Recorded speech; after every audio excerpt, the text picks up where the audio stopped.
Friends, this is video number 20 of magnetic effects of current, and in this video we are going to study how to find the direction of magnetic force. How to find the direction of magnetic force using Fleming's left hand rule. Mainly it covers Fleming's left hand rule, but इसके साथ ही मैंने cross product को use करके भी find किया है. मैं आपको थोड़ा सा डिमॉन्स्ट्रेट करूंगा. This is our first example. You can see इसके अंदर ये जो डॉट्स बनते आपको दिखाई दिए हैं, दिस इज मैग्नेटिक फील्ड. आपको ये इमेजिन होना चाहिए. ये टोटल यहाँ पे 12 एरोज आपको दिखाई देने चाहिए जो अंदर की तरफ जा रहे हैं. These all arrows are lying perpendicular to this screen and they are going away from your eyes. Mind it. They are coming outwards. Dot means they are coming outwards. तो आपको ये सारे के साथ मैं बना ही नहीं सकता. मैं ये एरोज आपको दिखा ही नहीं सकता. आपको देखने के लिए इस स्क्रीन के ऊपर पेन रखना पड़ेगा और उस पेन के ऊपर एरो डालना पड़ेगा.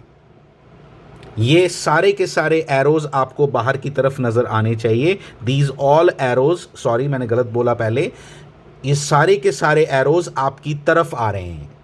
ठीक है, आपकी तरफ आ रहे हैं. ये मैग्नेटिक फील्ड है. अब हमें बड़े अच्छे से पता है कि मैग्नेटिक फील्ड के अंदर एक चार्ज है जिसको जो मोशन में है with some velocity. Now it will experience a force. Definitely it will experience a force. अब मुझे उस फोर्स की डायरेक्शन पता लगानी है. पहली बात, कुछ कॉमन सेंस. कॉमन सेंस ये कहती है कि हमें मालूम है कि इसमें V क्रॉस B है. इसका मतलब V क्रॉस B का जो आंसर आता है वो हमेशा परपेंडिकुलर होता है to both B and V. To both B and V. दोनों एक जैसे साउंड करते हैं ना. तो इसलिए हम लोगों को ये मालूम चल गया कि भाई जो रिजल्ट आएगा ना वो 100% या तो ऐसा होगा या तो ऐसा होगा, या तो 1 होगा या तो 2 होगा. इतना तो डेफिनेट है. इतनी कॉमन ज़रूरत नहीं है ये सब करने की जो मैं कर रहा हूँ, but still you must have this much of knowledge. ये कैसे 1 एंड 2? क्योंकि मैंने जो इस स्क्रीन के ऊपर अभी बनाया ना, मुझे मालूम है वो मैं इधर भी बनाऊँ ना वो भी इस B के साथ परपेंडिकुलर होगा.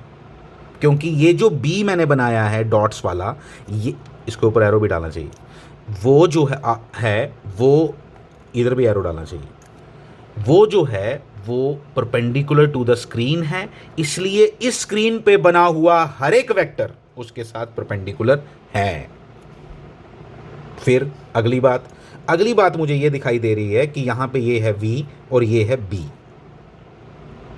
अब कैसे लगाते हैं नटशेल? तो ये मैंने V के परपेंडिकुलर बना दिया, फाइन. वो लेकिन ऊपर भी हो सकता है, इधर भी हो सकता है. फिर मुझे डेफिनेट आंसर कौन देगा? या तो क्रॉस प्रोडक्ट का थंब रूल 11th वाला, राइट हैंड थंब रूल, या नया रूल आज जो आपको सिखाऊंगा मैं, फ्लेमिंग्स लेफ्ट हैंड. पहली बार लेफ्ट यूज हो रहा है. Left hand rule, Fleming's left hand rule. ठीक है, आओ देखें कैसे. मैं दोनों चीज़ें सिखाऊंगा आपको. आओ चले आगे. ये देखो, ये मैं लगा रहा हूँ क्रॉस प्रोडक्ट का थंब रूल. ये मेरा राइट हैंड है. ठीक है, मेरी फिंगर्स किस तरफ हैं? आपका अब हमने B क्रॉस V फाइंड करना है. हमें मालूम है B क्रॉस V का ही वो आंसर आएगा. ठीक है, तो आप ज़रा ध्यान देना, मैं आपको दिखाता हूँ.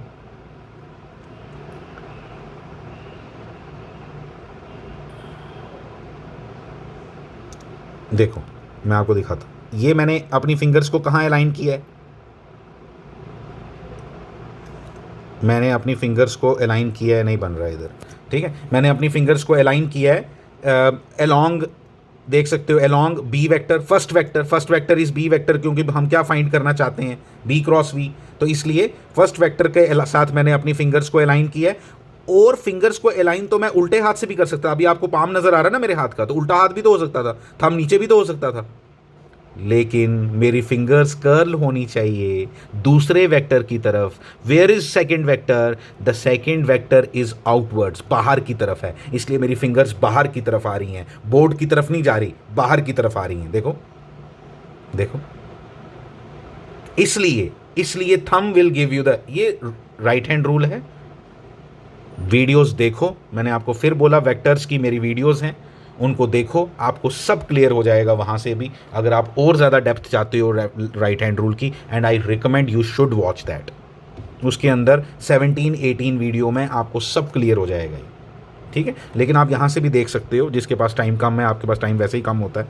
तो ये आ गया इतना, ठीक है, हमें समझ आ गया। थंब ऊपर की तरफ यानी फोर्स ऊपर की तरफ आएगी, फाइन, समझ आ गया। आगे बढ़े, ये मैंने फ्लेमिंग्स लेफ्ट हैंड रूल लगाया, जो मैंने आपको लास्ट वीडियो में सिखाया था, किस फिंगर का क्या रोल है, किस फिंगर का क्या रोल है, ये मैंने आपको लास्ट वीडियो में सिखाया था। मैं दोबारा रिपीट कर देता हूँ आपके लिए। ये सेंट्रल फिंगर करंट, करंट बोले तो ये फील्ड, मैग्नेटिक फील्ड, यहाँ है ही मैग्नेटिक फील्ड अभी, तो ये फोर्स की डायरेक्शन।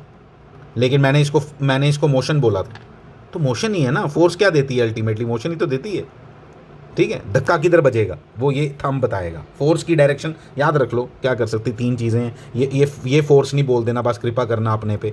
तो ये है आपका फील्ड, मैग्नेटिक फील्ड, और ये है आपका करंट। तो करंट की डायरेक्शन यहाँ कौन सी है, ये इधर देखो, मेरी ये फिंगर, पहले वो बनाने की प्रैक्टिस करनी चाहिए आपको। ये जैसे मैंने फिंगर्स बनाई हैं, तीनों एक दूसरे के परपेंडिकुलर हैं, देख सकते हो आप, तीनों फिंगर्स एक दूसरे के परपेंडिकुलर हैं, ठीक है। ये कहाँ बनाया है मैंने, ये वाला दोबारा मैं अच्छे से दिखाता हूँ। ये कहाँ दिखाई दे रहा है, कहाँ है, नेल बाहर की तरफ है ना, तो इसलिए ये, क्योंकि फील्ड मेरा बाहर की तरफ है। तो थंब ने मुझे फोर्स की डायरेक्शन दी। मेरा पिछले रूल ने भी मुझे बताया था फोर्स ऊपर की तरफ है, इस रूल ने भी मुझे क्या बताया, फोर्स। दोनों नहीं लगाने आपने कोई एक लगाना है जिस पे आपको कमांड हो। आंसर आ गया, ऊपर की तरफ फोर्स का। सब वेक्टर है, मैंने वेक्टर लिखा नहीं, आपको लिखना चाहिए। This is B vector, this is F vector, this is विक vector. F vector is equal to होता है Q into V vector into, yes. चलो आगे, ये देखो, अब सेकंड केस ले लिया। इसमें एक चीज़ मेन एक और कॉन्सेप्ट इसके अंदर मैं दे रहा हूँ। इसने चार्ज, इस बार, पिछली बार चार्ज आपका कैसा था, प्लस क्यू, इस बार आपका चार्ज क्या है, माइनस क्यू। तो जो माइनस क्यू की डायरेक्शन है ना, उससे उल्टी डायरेक्शन लेनी है आपने किसकी, बी। मतलब ये, इसको मैं बी वेक्टर नहीं मानूंगा, यहां बनता नहीं है, वीडियो में नहीं बनता। इसको मैं बी वेक्टर नहीं मानूंगा जो रेड में गिवन है आपको। मैं किसको बी वेक्टर मानूंगा, जो मैं ब्लैक में बना रहा हूं, जो मैंने ब्लैक में बनाया इसको मैं बी वेक्टर मानूंगा। इसलिए मेरी फिंगर्स दिखाई दे रही हैं आपको, कहाँ है, they are aligning towards black vector, black vector is V vector. और मेरी फिंगर्स कर्ल किसकी तरफ हो रही हैं, बोर्ड की तरफ, अंदर की तरफ। क्यों, क्योंकि मेरा मैग्नेटिक फील्ड इस बार अंदर की तरफ है। थंब कहाँ जा रहा है, थंब जा रहा है नीचे, तो इस बार फोर्स कहाँ लगेगी, नीचे। आपको आ गया समझ, ठीक है। आगे ये आ गया फ्लेमिंग्स लेफ्ट हैंड रूल से। फ्लेमिंग्स लेफ्ट हैंड रूल से देखो ध्यान से, ये कौन, मैग्नेटिक फील्ड, ये कौन, करंट हमेशा नेगेटिव चार्ज की तरफ नहीं होती, पॉजिटिव की तरफ होती है, ये है उसकी डायरेक्शन, ठीक है। थंब नीचे, इसलिए फोर्स नीचे।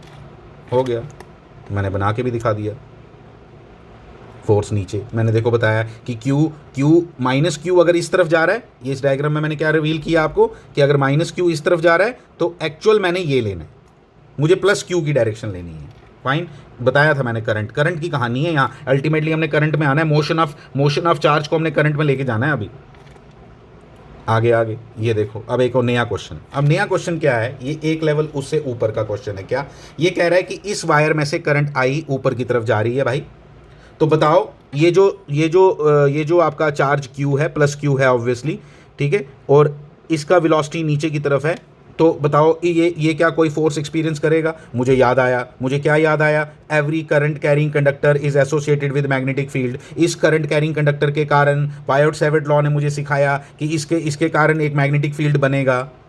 उस मैग्नेटिक फील्ड की डायरेक्शन इस बार मुझे गिवन नहीं थी, लेकिन मैंने पता लगा ली। कैसे, पाम रूल से। ये मेरा पाम रूल लगा रहा हूँ मैं, तो पाम रूल से मैंने पता लगाई। मुझे कैसी दिखी, मुझे ऐसी दिखी। देखना आपको भी दिखी या नहीं, मुझे ऐसी दिखी, मैंने बनाया, ये लो, ठीक है। फिर मैंने फ्लेमिंग्स लेफ्ट हैंड रूल लगाया हुआ है। आप डॉट प्रोडक्ट भी लगा सकते हो, आपकी मर्जी है, ठीक है। आप डॉट इन पे लगाओ, क्रॉस प्रोडक्ट का थंब रूल लगाओ, इस पे आपको लगाना आना चाहिए। ये आपका बी वेक्टर है, ये आपका वी वेक्टर है। मैंने कुछ चीज़ें नहीं लिखी होती इसीलिए कि मैं यहाँ पे आपको लिख के बता दूँ। ये आपकी करंट यहाँ आई है, इस करंट आई का अब कोई रोल नहीं बचा, क्योंकि मैं इसके कारण जो कहानी थी वो मैं यहाँ बना चुका हूँ। मैंने मैग्नेटिक फील्ड अंदर की तरफ बना दिया। जब मैंने मैग्नेटिक फील्ड अंदर की तरफ बना दिया, आप राइट हैंड रूल अभी भी लगा सकते हो। राइट हैंड रूल जैसे ही लगाओगे, कैसे लगाओगे, फिंगर्स कहाँ जानी चाहिए आपकी, बी वेक्टर की तरफ, और आपकी फिंगर्स कहाँ कर्ल होनी चाहिए, बोर्ड की तरफ, बाहर की तरफ नहीं, बोर्ड की तरफ। तो आपको डायरेक्शन पता चल गई कि इस बार डायरेक्शन फोर्स की इधर आएगी। ठीक है, ये मैंने किससे अभी मैंने ये नहीं बताया आपको फ्लेमिंग्स राइट हैंड रूल, अभी Fleming's left hand rule. Fleming's left hand rule में देखो करंट की डायरेक्शन, ये करंट है, ये चार्ज का फ्लो करंट है भाई, समझो इसको। ठीक है, ये मैग्नेटिक फील्ड, ये मैग्नेटिक फील्ड, फिर ये थंब बता रहा है थंब इधर जा रहा है, थंब इधर जा रहा है, इधर नहीं बनाओ, चार्ज नहीं हिलना है।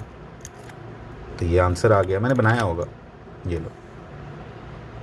ठीक है, आप सब लिख दो, जो जो मिसिंग है ना इसमें वो लिख दो।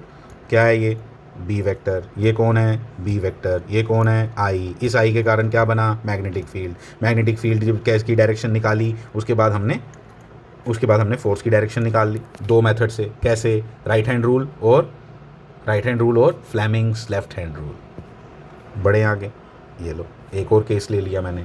इस बार मैंने माइनस ले लिया, आपने जैसे ही माइनस देखा इसकी डायरेक्शन पुठी कर दी। ठीक है, तो ये आ गया यहाँ पे कौन, ये कौन सा आ गया, ये आ गया आपका बी वेक्टर।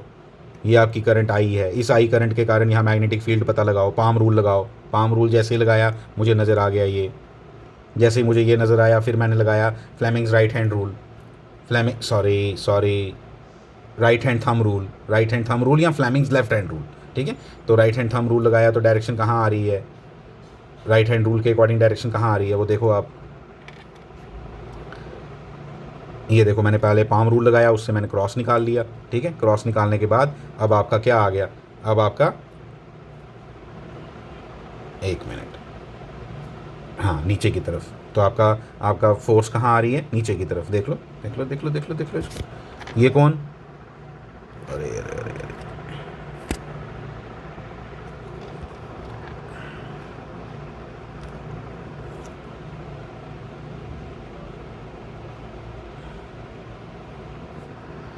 एक मिनट,